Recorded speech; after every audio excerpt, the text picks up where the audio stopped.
Hi viewers, welcome back to Puvi Kannan vlogs. இன்றைக்கி நம்ம சேனலில் சிங்கப்பூரில் இருக்கக்கூடிய குயின்ஸ்வே ஸ்ரீ முனீஸ்வரர் கோவில் பற்றின ஆலய தரிசனம் தாங்க பார்க்க போகிறோம். இந்த கோவிலுடைய வெளிப்புற தோற்றம் இதுதான், கட்டட அமைப்பு தான் நீங்கள் இப்போ பார்த்துட்ருக்கீங்க. இந்த கோவில் எங்கே இருக்குதுன்னு கேட்டிங்கன்னா, குயின்ஸ்வே காமன்வெல்த் அப்படின்ற ஒரு இடத்துல இந்த கோவில் அமைஞ்சிருக்கு. இந்த கோவிலில் மூலவரான முனீஸ்வரர் சன்னதி. இந்த கோவிலுடைய சிறப்பு அம்சம் என்னன்னு கேட்டிங்கன்னா, கோவிலுக்குள்ளே நீங்கள் என்ட்ரு ஆன உடனே கோவிலில் இருக்கிற அனைத்து பிரகாரத்தையும் நீங்கள் ஒரே இடத்துல தரிசிக்க முடியும்.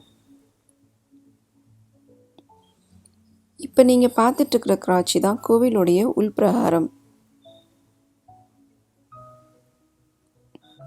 இந்த கோவிலில் பிரதி அமாவாசை அன்னைக்கு மாதம் ஸ்ரீ பிரத்யங்கரா தேவிக்கு நடக்கக்கூடிய அபிஷேகம் ரொம்பவே விசேஷங்க.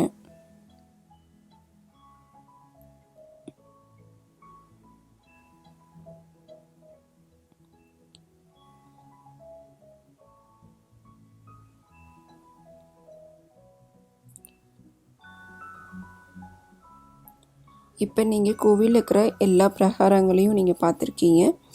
இப்போ ஒவ்வொரு சுவாமியாக நம்ம தரிசிக்கலாம். இதுக்கு முன்னாடி என்னோடய சேனலை நீங்கள் சப்ஸ்கிரைப் பண்ணலை அப்படின்னா இப்போ என் சேனலை சப்ஸ்கிரைப் பண்ணிவிட்டு கூடவே இருக்க பெல் பட்டனையும் ப்ரெஸ் பண்ணிக்கோங்க. அப்போ தான் என்னுடைய அப்கமிங் வீடியோஸ் உங்களுக்கு தெரிய வரும்.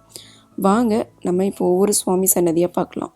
கோவிலில் நீங்கள் உள்ளே என்ட்ரு ஆனோடனே லெஃப்ட் சைடு ஃபஸ்ட்டு சன்னதி ஸ்ரீ பிரத்யங்கரா தேவி சன்னதி. நான் முன்னவே சொன்ன மாதிரி இந்த கோவிலில் அமாவாசை அன்னைக்கு செய்யக்கூடிய பிரத்யங்கரா தேவிக்கு குங்கும கூட அர்ச்சனை ரொம்பவே விசேஷம். 6 மணிக்கு ஆரம்பிக்கிற இந்த அபிஷேகம் ரொம்பவே விமர்சையாக நடக்கும். பிரத்யங்கரா தேவிக்கு அடுத்த சன்னதியாக ஸ்ரீ துர்க்கையம்மன் மற்றும் மாரியம்மன் சன்னதி அடுத்தடுத்து இருக்கும். நீங்கள் இப்போ அந்த துர்க்கையம்மனையும் மாரியம்மனையும் தான் தரிசிச்சுட்டு இருக்கீங்க. நான் போன அன்னைக்கு அமாவாசை, நீங்கள் அந்த ஸ்க்ரீனில் கூட பிரத்யங்கரா தேவிக்கு நடக்கக்கூடிய அபிஷேகத்தை பார்க்க முடியும். கோவிலில் மாட்டிக்கிற டிவியில் உங்களுக்கு பிரத்யங்கரா தேவிக்கு நடக்கக்கூடிய அபிஷேகம் டிஸ்பிளே பண்ணியிருக்காங்க. அபிஷேகம் ஆராதனை முடிஞ்சதுக்கப்புறமா பிரத்யங்கரா தேவிக்கு இப்படி தாங்க அலங்காரம் பண்ணியிருப்பாங்க. அடுத்து செவ்வாய்க்கிழமை ராகுகால பூஜையும் இங்கே ரொம்பவே விசேஷம் துர்க்கையம்மன் சன்னதியில். அதுக்கு பக்கத்தில் இருக்கக்கூடிய மாரியம்மன் சன்னதி முழு விக்கிரகம். அடுத்து முழு முதற் கடவுளான விநாயகர் பெருமான் சன்னதி. மூலவருக்கு வலதுபுறமும் விநாயகர் பெருமானும், இடதுபுறம் முருகப்பெருமானும் நீங்கள் தரிசிக்க முடியும். இதுதான் வரிசையாக விநாயகர் சன்னதி, மூலவர் சன்னதி, மூலவர் முனீஸ்வரர் சன்னதி, அடுத்து முருகப்பெருமான் சன்னதி.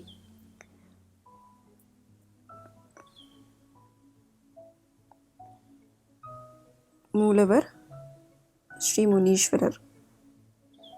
சிங்கப்பூரில் மொத்தம் 3 முனீஸ்வரர் ஆலயம் இருக்குது. அதில் தர்ம முனீஸ்வரர் ஆலயத்தை பற்றின வீடியோ ஆல்ரெடி நான் பதிவிட்டிருக்கேன். அதோடைய லிங்க்கை நான் உங்களுக்கு டிஸ்கிரிப்ஷன் பாக்ஸில் தரேன்.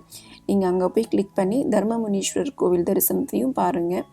அது மட்டும் இல்லாமல் சிங்கப்பூரில் இருக்கக்கூடிய 27 கோவில்களில் 22 கோவில்கள் பற்றின வீடியோ நான் இது வரைக்கும் உங்களுக்கு பதிவிட்டிருக்கேன். அதையும் நீங்கள் போய் பாருங்கள். இப்போ நீங்கள் பார்த்துட்ருக்கிறது முருகன் சன்னதி. கிருத்திகை சஷ்டி அப்படின்னு முருகப்பெருமானுடைய விசேஷ நாட்களில் ரொம்பவே அருமையாக அபிஷேகம் ஆராதனை இங்கே நடைபெறுது.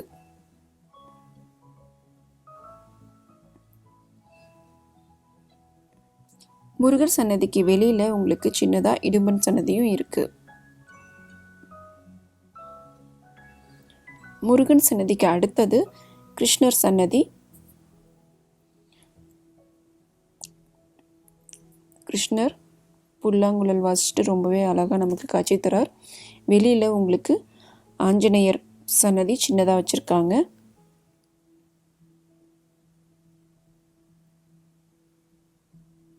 இப்போ நீங்கள் 2 பேத்தையும் ஒன்றா தரிசிக்கலாம்.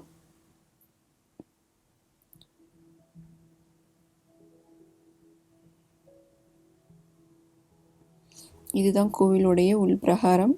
கொடிமரம், நம்ம அந்த வழியாக தான் பிரித்யங்கரா தேவி, துர்க்கை அம்மன், மாரியம்மன், விநாயகர், முனீஸ்வரர் சன்னதி, முருகன் சன்னதி, இப்போ நான் நின்றுட்டுருக்கிறது கிருஷ்ணர் சன்னதி கிட்ட நின்று உங்களுக்கு இந்த வீடியோ எடுத்துகிட்ருக்கேன்.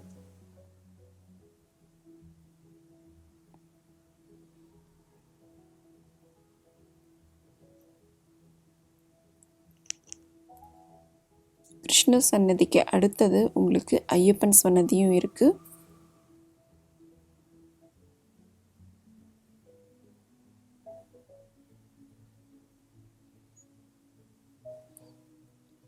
இதுதான் ஐயப்பன் சன்னதி. அங்கே லைட் சரியில்லாதனால உங்களுக்கு இப்படி பிளிங்க் ஆகுதுங்க.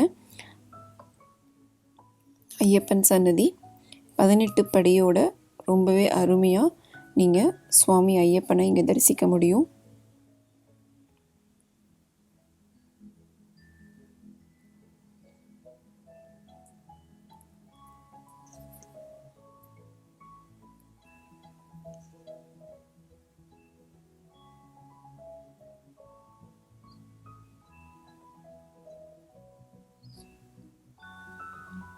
இதுதான் ஐயப்பன் சன்னதி.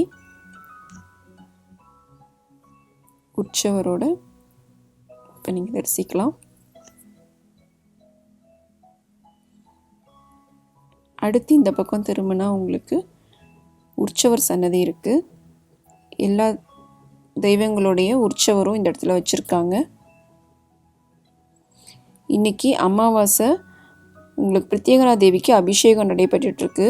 அதனால் பிரித்யங்கரா சுவாமியோடைய உற்சவரை இங்கே வச்சு தனியாக அலங்காரம் பண்ணி பிரித்யங்கரா தேவிக்கு அர்ச்சனை பண்ணுறவங்க இந்த இடத்துல தான் பண்ண முடியும்.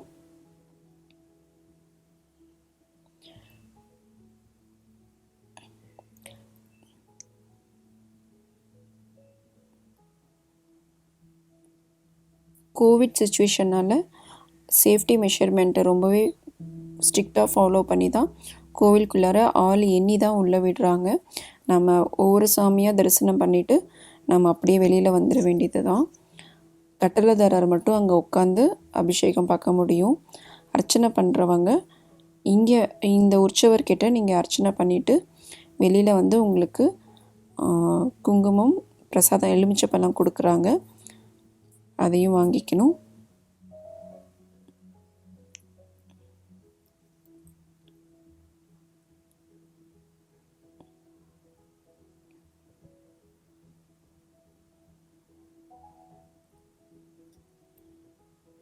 அடுத்து இந்த கோவிலில் இருக்கக்கூடிய விஸ்வநாதர் சன்னதி.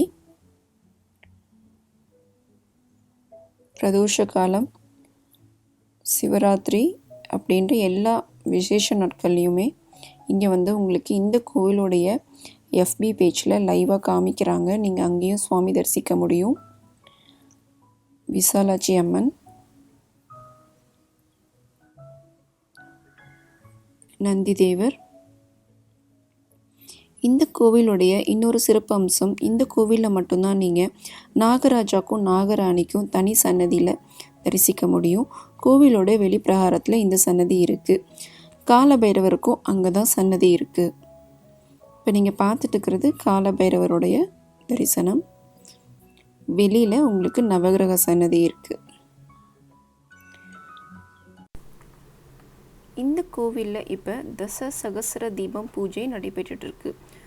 தொற்றுநோயும் துன்பங்களையும் போக்குறதுக்காக 108 நாட்கள் ஒவ்வொரு நாளும் சிறப்பாக வடிவமைக்கப்பட்ட சிவலிங்க பீடத்தில் 108 விளக்குகள் ஏற்றி வழிபாடு செய்யப்பட்டுட்டு வருது. இந்த பூஜை ஜூன் 14 முதல் செப்டம்பர் 29 வரை நடைபெறுகிறது.